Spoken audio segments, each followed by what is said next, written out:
All right, let's dive into a classic today, shall we? Sounds good to me. We're tackling Dale Carnegie's How to Win Friends and Influence People. Ah, published back in 1937. And still a bestseller.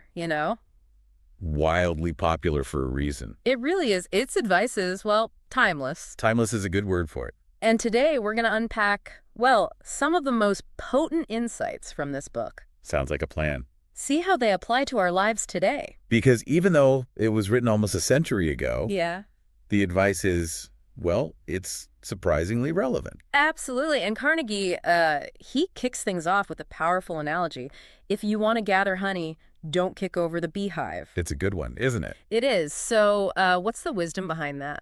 And how does it play out in our, daily interactions? Right, exactly. Well, I think what Carnegie's getting at is that criticism and condemnation, while tempting sometimes, Oh, yeah. they're ultimately counterproductive. Mhm. Have you ever been harshly criticized and it made you want to, cooperate or change for the better? Never. I mean, no. Right. It Exactly. makes you defensive, right? Yeah. It just sparks defensiveness, resentment. It's like poking a bear. Yeah, exactly. You're just asking for trouble.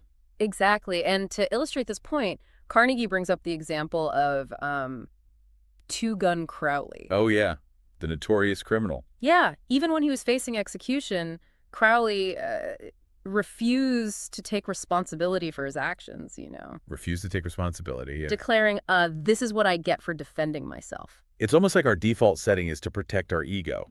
Even if it means, distorting reality. Exactly. But, Carnegie contrasts this with a fascinating historical anecdote. Oh, tell me about it. It's Lincoln's handling of General Meade after the Battle of Gettysburg. Yeah, that's an interesting one. Lincoln was deeply disappointed Disappointed. that Meade let Lee's army escape. A missed opportunity, really. Huge missed opportunity to potentially, end the Civil War sooner. He was so frustrated, in fact, that he drafted a scathing letter Oh, really? to Meade, accusing him of not grasping the magnitude of the situation. Oh, wow. But, and this is key, Lincoln never sent the letter. He didn't. He realized that publicly berating Meade wouldn't change the past, Right. and it would only damage morale. So what does this tell us? Well, I think it reveals a deep understanding of human nature, especially for someone in such a powerful position. A powerful reminder that choosing understanding and tact over, harsh criticism can be the most effective path. Right? To Achieving your goals, absolutely. And it's about choosing your battles wisely, Letting go of the need to be right. sometimes. Yeah, or to prove a point. It can lead to a more harmonious outcome in the long run. Absolutely. And this idea of understanding it isn't just relevant on a grand presidential scale, right? You're right. Carnegie brings it down to earth with the poignant story Father Forgets. Oh, I love that story. It's about a father he's constantly scolding his young son for, typical kid stuff. Messy shoes. Scattered toys. Yeah, scattered toys, exactly. But later, the father, he's overwhelmed with guilt as he reflects on his own shortcomings, the pressure he's putting on his child. Yeah, it's about perspective. What lesson can we draw from this, especially for those of us who interact with kids regularly? It's about seeing things from the child's point of view. Their developmental stage, Their challenges, right? their unique challenges. And this shift in perspective can drastically alter our interactions. Fostering empathy, patience. It's about remembering that everyone's doing the best they can with the tools they have at that moment. And that leads us to another fundamental insight from Carnegie: the deep-seated human need to feel important. It's not about egotism or vanity, Right. but a core desire for validation. And recognition. Yeah. Absolutely. He goes so far as to say that this desire is the deepest urge in human nature, which might sound extreme. It does at first. Yeah, but think about it. How much of our behavior is driven by the need to feel valued, Respected. even admired? It's a powerful motivator. Yeah, And recognizing this can be incredibly helpful in our interactions. absolutely. And Carnegie shares the story of a father struggling to get his son excited about kindergarten. Oh, yeah, I remember that one. Instead of focusing on academics, he taps into the things a kid would find exciting. Like finger painting, Finger painting. making new friends. Making new friends, yeah. Suddenly kindergarten becomes an adventure. A place to feel, Important. Important, capable. It's all about framing, isn't it? It is, by understanding what makes the other person tick. What makes them feel valued. Valued, yeah. Then we can tailor our communication. Resonates with their core desires. Precisely. It's not about manipulation, it's about meeting people where they are. And this principle can be applied in countless situations, from parenting to, even negotiating a business deal. Speaking of which, Carnegie gives another fascinating example, a man who wants to negotiate a lower rent for a ballroom Okay, yeah. that he's been renting. Instead of pleading his own case, he strategically focuses on the advantages for the hotel manager. So he's considering the other person's perspective. Exactly. He even lists the pros and cons of, keeping the ballroom booked versus opening it up for other events. And what happened? This thorough, other-focused approach leads to a significant reduction in his rent. It's win-win thinking. By understanding and addressing the other person's needs, you often end up achieving your own goals as well. Now that's powerful. And this brings us to one of the most powerful and often overlooked principles in the book, the art of genuine interest. So simple. Yet so profound. It really is. We're so often focused on, making ourselves heard, Showcasing our knowledge. showcasing our knowledge, our accomplishments, that we forget the power of simply listening, truly wanting to understand the person in front of us. Carnegie reminds us that most people are far more interested in talking about themselves than they are in listening to us. It's human nature, right? It is. And if we can tap into this natural inclination, we can unlock incredible connections. He tells a great story about a salesman who's been trying for years to sell fuel to a chain store organization Years. with zero success. He finally cracks the code when he approaches one of the executives, To pitch fuel.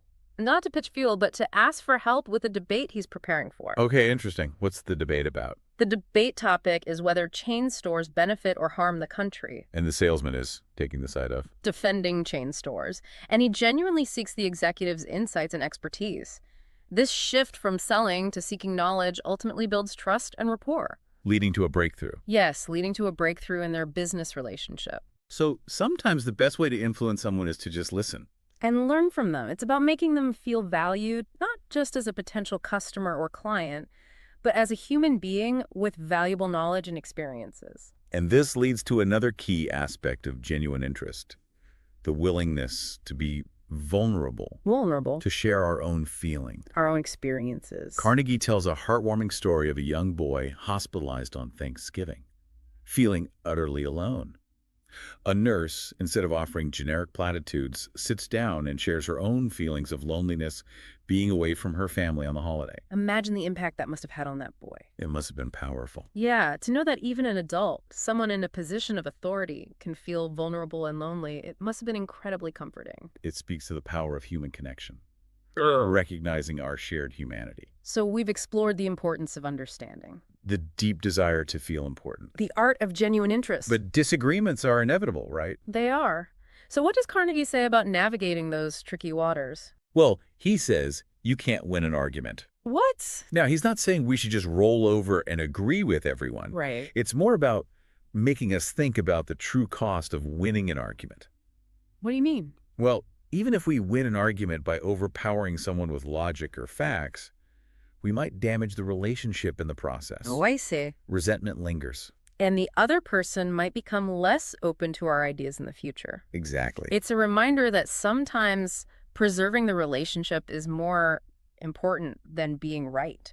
Carnegie uses the example of Patrick J. O'Hare, a salesman who was notorious for arguing with potential customers. Really? He realized this was hurting his sales, so he made a conscious effort to avoid contradicting people directly. Even if a customer criticized his product. Even then, he'd simply agree, saying something like, "You know what, you're right, that other brand is a good truck." So he's disarming the customer by not engaging in a battle of egos. And guess what?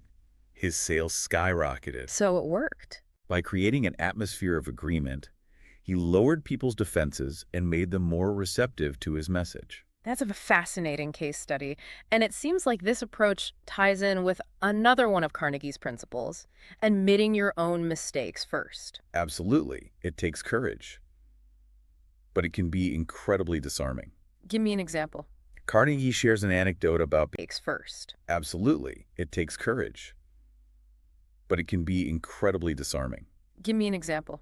Carnegie shares an anecdote about being stopped by a policeman for letting his dog run off leash in the park. Oh, no. Instead of arguing or making excuses, he immediately admitted his mistake, saying something like, "Yes, I know it's against the rules, but I didn't think he'd cause any harm out here." So how did the policeman react? The officer's demeanor completely changed. He softened, even joked with Carnegie. Wow. By acknowledging his fault, Carnegie diffused the situation and avoided a potential conflict. So vulnerability can be a strength, especially in those It's situations. about building bridges instead of walls. Right. By acknowledging our own fallibility, we make it easier for others to do the same. So we've covered a lot of ground.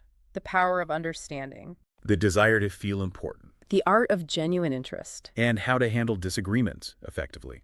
Where does Carnegie take us from here? He delves into the realm of leadership, how to inspire and motivate people without resorting to, coercion or manipulation. And are his insights still relevant? Surprisingly relevant, even in today's complex work environments, That's great to hear. Now, this is where it gets really interesting for those of us in leadership roles. or even anyone who wants to be more influential. In their personal and professional lives, yeah. What's the first key principle Carnegie highlights when it comes to leadership? Well, he starts with a simple yet profound observation. No one likes to take orders. Seems obvious, but how often do we, in positions of authority, simply bark orders without considering the impact? Right, it's easy to fall into that trap. But Carnegie suggests a more nuanced approach. He argues that the most effective leaders are those who offer suggestions rather than direct orders. It's about empowering people, not bossing them around. Exactly. He highlights the leadership style of Owen D. Young, O&D Young. a renowned business leader known for his collaborative approach. Instead of issuing directives, Young would offer suggestions and encourage his team's autonomy. So he fostered a sense of ownership and responsibility. Precisely. And another crucial aspect of leadership, according to Carnegie, is letting others save face. This ties back to the importance of understanding and respecting people's egos, their pride. No one wants to be publicly humiliated or made to feel incompetent. But how do we balance this need for sensitivity with the need to address performance issues or mistakes? Carnegie provides a great example. Charles Steinmetz. Charles Steinmetz. He was a brilliant engineer at General Electric. He was struggling as the head of a department. Oh. Instead of demoting him publicly, which would have been embarrassing, the company created a new, prestigious title for him, consulting engineer. So they found a way to address the issue while preserving his dignity and reputation. It's a reminder that a little bit of ingenuity and compassion can go a long way. Absolutely. But what happens when those difficult situations involve someone making a serious mistake? Carnegie shares a cautionary tale about a young man who was falsely accused of lying by his manager. Oh, that's a tough one. The manager's approach was disastrous. He publicly berated the young man, causing him to feel deeply humiliated. Resentful. And the situation escalated. The young man ultimately left the company. A classic example of how not to handle a sensitive issue. So what could the manager have done differently? He could have spoken to the young man privately, given him a chance to explain his side of the story without feeling attacked. Without feeling judged. It's about approaching the situation with curiosity and empathy, rather than jumping to conclusions. And this leads us to a powerful principle that can transform not only our leadership style, but also our personal interactions. The power of inspiring others through sincere praise and encouragement. But we often neglect that, don't we? Yeah. Especially in a culture that tends to focus on the negative. It's so easy to point out what people are doing wrong. But what if we made a conscious effort to acknowledge their strengths, their accomplishments? Carnegie believes this shift in focus can have a profound impact. He tells a remarkable story about a woman who compliments a seemingly unpleasant servant girl, Marie the dishwasher, for her hidden talents. So what happens? Does Marie suddenly become Mary Poppins? Well, not exactly. But Marie, touched by the woman's genuine appreciation, starts taking better care of herself. Her confidence grows, and she becomes a much more pleasant person to be around. It's like a real-life fairy tale transformation. A reminder that even small gestures can have a ripple effect. And Carnegie highlights another example that I find particularly fascinating. A dance teacher who inspires confidence by praising his students' strengths, even if their dancing is, less than stellar. He understood that everyone has their own unique talents and abilities. And it's our job to help people discover them. Develop them. And sometimes that means focusing on the positive, on what people are doing well. Carnegie wraps up this section with a powerful thought. He says that we all possess powers we habitually fail to use. And one of those powers is our ability to praise people and inspire them to reach their full potential. It's a call to action for all of us to become more aware of the impact our words can have. Our actions. So we've explored a wide range of principles: understanding, the desire to feel important, genuine interest, handling disagreements, and the art of leadership. But Carnegie goes even deeper, outlining 6 specific ways to make people like you. We'll dive into those next. But before we do, what are some key takeaways from this first part of our deep dive that our listeners can start applying today? Well, I think the core message here is that by shifting our focus from ourselves to others, by cultivating empathy and understanding, we can create more harmonious and fulfilling relationships. And this isn't about manipulation or getting people to do what we want. It's about building genuine connections that benefit everyone involved.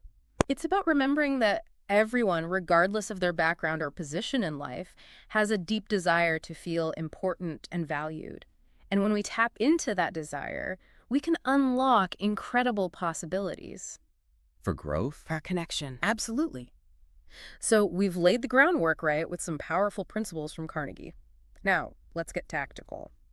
He outlines 6 specific ways to make people like you. Actionable strategies, really, that you can use right away.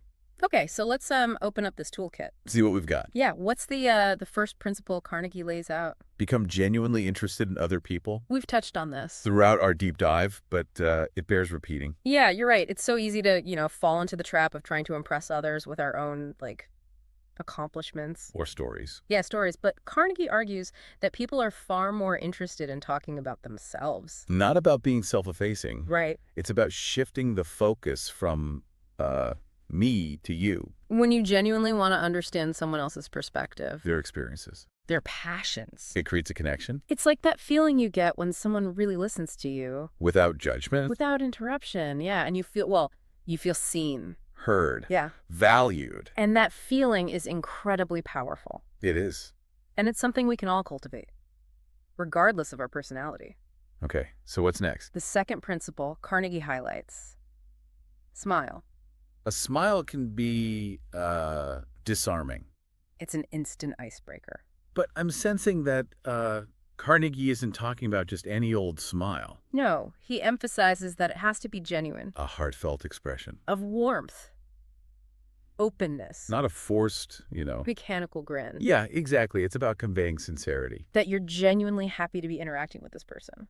And it's amazing how even a subtle shift in your facial expression can impact the energy of an interaction. Carnegie even suggests smiling when you're talking on the phone. Really? Yeah. I've heard that people can actually hear a smile in your voice. It adds warmth, approachability. Okay, so what's the third principle? Remembering names. Ooh, that's a tough one.